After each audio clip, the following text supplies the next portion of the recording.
Eu queria compartilhar um pouco desse assunto com vocês, deste livro aqui, Quando a Cruz se Transformou em Espada, Origens e Consequências da Teologia da Substituição. Mas o assunto ele é muito extenso, só a introdução dele ia dar umas 8 horas. Então, que Deus conceda a sabedoria e a inspiração para uma síntese, para uma entrada nas estruturas, nos pilares deste assunto. Em Gênesis, na Bíblia, Deus diz que ele abençoou Abraão e colocou Abraão como pai de multidões, né? Isaac e Ismael são filhos de Abraão. Quando Deus está falando que ele abençoou Abraão, ele abençoou o lombo de Abraão também. Então, retornando, Deus abençoou Abraão, Deus abençoou Israel, Deus abençoou a Palestina, Deus abençoou Isaac, Deus abençoou Ismael. Porque estão falando destes todos, nós estamos falando somente de Abraão. Deus abençoou os judeus, Deus abençoou os árabes. E o nosso chamado é de abençoar tudo que Deus abençoou, porque ele diz, aqueles que abençoarem Abraão serão abençoados por mim. E aqueles que amaldiçoarem Abraão serão amaldiçoados por mim. E aqui nós viemos compartilhar, denunciar, né, um dos pecados da igreja, que é a teologia da substituição. Origens e consequências da teologia da substituição que gerou essa espada embebedada de sangue. Eles utilizaram a cruz para tornar a cruz em espada pelo antissemitismo, pelo racismo contra o povo judeu, que é o racismo contra Israel. Eles acusam o povo judeu, na teologia da substituição, de deicídio, de eles terem assassinado um Deus. Eles acusam de várias outras coisas também, são milhares de acusações. É uma doutrina cheia de acusação. Mas qual é esse espírito dessa espada da iniquidade gentílica que entrou na igreja greco-romana? É falar que as promessas de Israel saíram de Israel e não são mais para Israel. É como se Israel não fosse mais Israel e Israel fosse os povos gentios, os não-judeus. A acusação principal e a ideologia central é essa. Daí então, diante disso, eles começaram a perseguir os povos judeus. Mas na carta de Romanos, o apóstolo Paulo vem trazer uma exortação muito forte também sobre isso. Que ele fala, né, que o povo judeu é a oliveira natural, a oliveira real, que Deus edificou, fundamentou, ele plantou, mas que Deus cortou os ramos. E o evangelho, e a mensagem, e a palavra, e a Bíblia, e a salvação chegaram nos povos gentios. Mas Paulo admoesta, os povos gentios são citados como zambujeiro, que é a oliveira brava, que não é a oliveira original. Então, é chamado a oliveira original o povo judeu, e a que não é original os povos não judeus. Até Zacarias, ele vê os dois candeeiros, né? Um candeeiro é a oliveira natural, que é o povo judeu, e o outro candeeiro que ele vê é a oliveira que não é natural, que é o povo não judeu, que o apóstolo Paulo, no livro de Romanos, chama de zambujeiro, que é os gentios, e ele fala para que os gentios não entrem em soberba, em arrogância, em altivez, em jactância contra o povo judeu. Não entrem nessa discriminação. E esse livro ele vem falar disso, né? Que essa discriminação que gerou essa espada gentílica da perseguição. E é dado um exemplo de uma viagem de um avião que ele ia sair, parece que é no ano de 1983, dos Estados Unidos. É um avião de coreanos que ia para a Coreia. E o comandante desse avião, na hora de fazer os cálculos de voo, ele erra em alguns números.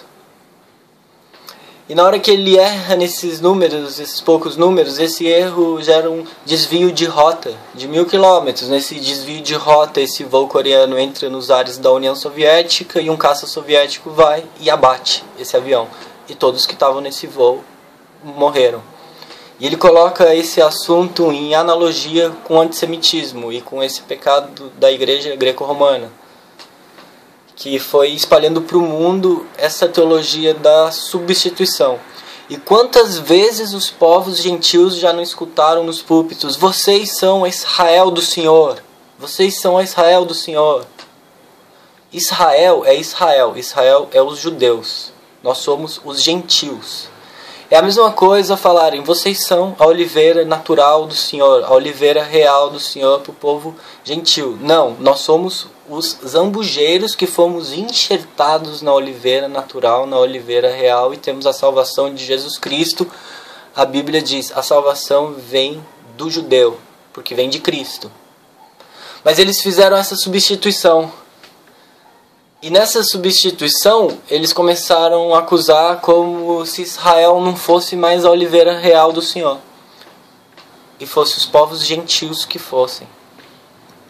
E até Martinho Lutero caiu nesse erro de cálculo, nesse erro de rota de virar antissemita. Inclusive por esse erro, antes de Adolf Hitler selar a solução final, ele faz citações do antissemitismo de Martinho Lutero. E daí vai desenrolar em vários assuntos. Mas sempre nós temos que lembrar a palavra que o Senhor nos disse. Aqueles que abençoarem a Abraão serão abençoados por Deus.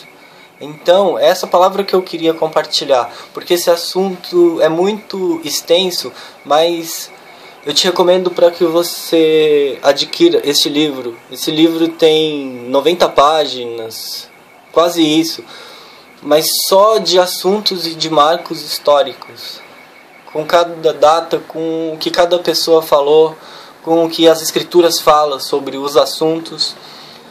Mas o arrependimento e a exortação que a eclésia, a igreja do Senhor, tem que receber e clamar, nós temos que clamar para que seja quebrada e desfeita essa espada gentílica embebedada de sangue. Que toda discriminação e preconceito e racismo e separação, inimizade, divisão seja desfeita. E que a igreja do Senhor em geral e os povos sejam abençoadores. E assim como o seminarista que veio dessa conferência sobre esse livro desafiou, eu desafio também a cada um.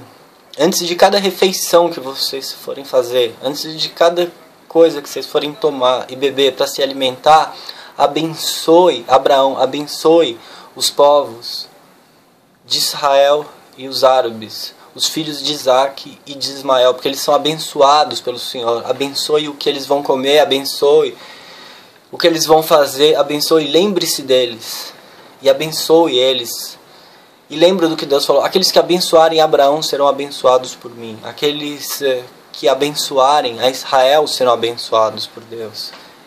E Ismael é filho de Abraão, a Palestina é filha de Abraão. Aqueles que abençoarem Ismael, aqueles que abençoarem a Palestina, aqueles que abençoarem os povos muçulmanos, aqueles que abençoarem os árabes serão abençoados por Deus. Mas é lógico que aqueles que abençoarem a cada nação existente nessa terra, porque Deus fez todas as nações para que elas sejam bênçãos do Senhor e vivam em união, em um só corpo, em um só espírito, vivam todos de comum acordo. Então, em nome de Jesus Cristo, que seja desfeito qualquer linguagem de Babel, que seja destruída qualquer linguagem de confusão, de dissensão, de antissemitismo, de racismo, de separação, e que seja destruída a espada gentílica da iniquidade que foi embebedada de sangue ao longo dos tempos, dos séculos, da história, e que ainda está sendo até hoje, de maneiras que umas nós entendemos, outras nós não entendemos, mas que Deus levante um povo intercessor que entre nas brechas e que peça a intervenção divina por essa bênção, que os povos entendam que uns têm que abençoar os outros, porque todas essas bênçãos foram delegadas por Deus, para que a gente viva, desfrute e usufrua do verdadeiro amor de Deus que está em Cristo Jesus, e derramado e liberado e destinado para a humanidade, e que a humanidade se arrependa de qualquer desvio de rota. Isso que eu peço e agradeço, já sabendo que essa bênção já atingiu as nações e já encheu os nossos corações e já nos livrou de tudo que é indesejável aos olhos do Senhor. Assim está feito.